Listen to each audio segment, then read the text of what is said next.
ఏంటి పచ్చిపోయిన వాసన వస్తుంది? ఏమీ లేదండి, అంత ఎక్కువగా ఎందుకు చేసావు? మీకోసమే తింటారని. అయినా ఆలోచన చేసి పడేసే బదులు సగానికి పెడితే పోదా.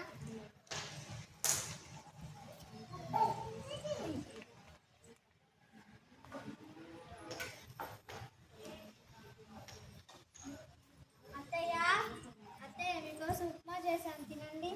అమ్మ వర్షిత, ఇదేదో పచ్చిపోయిన వాసన వస్తుందమ్మా. మీకోసం వేడి వేడిగా జీడిపప్పు వేసుకొని తెమ్మంటావా ఏంటి? పాచిపోయిందంట, పాచిపోయింది, తినండి. అయ్యో పాపం నానమ్మ.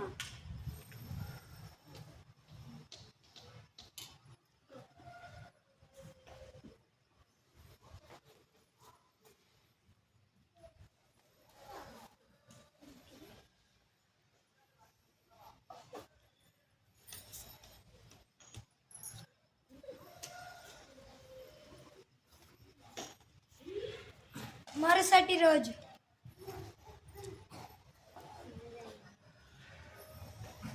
ఈరోజు కూడా అన్నం మిగిలిపోయింది, ముసల్దానికి పెడదాంలే. అయినా ముసల్దానికి ప్లేట్ ఎక్కడ పెట్టానబ్బా? అమ్మా ఇదేనా ప్లేటు? ఇదేరా. నువ్వెందుకు దాచా? ఇటు మీ నాన్నమ్మకు అన్నం పెట్టాలి. మీరు ముసలివాళ్ళు అయ్యాక ఇలాంటి మీకు అన్నం పెట్టాలి కదా ఇందులో. ఇలాంటివి మళ్ళీ నాకు దొరుకుతుందో లేదో.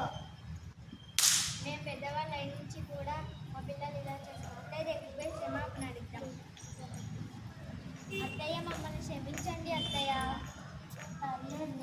మీ తప్పు మీరు తెలుసుకున్నారు, అదే చాలు. మిమ్మల్ని బాగా చూసుకుంటాము, ఇక్కడి నుంచి బాధ పెట్టాము. మీరిద్దరు చల్లగా ఉండండి. సరే భోంచేద్దాం.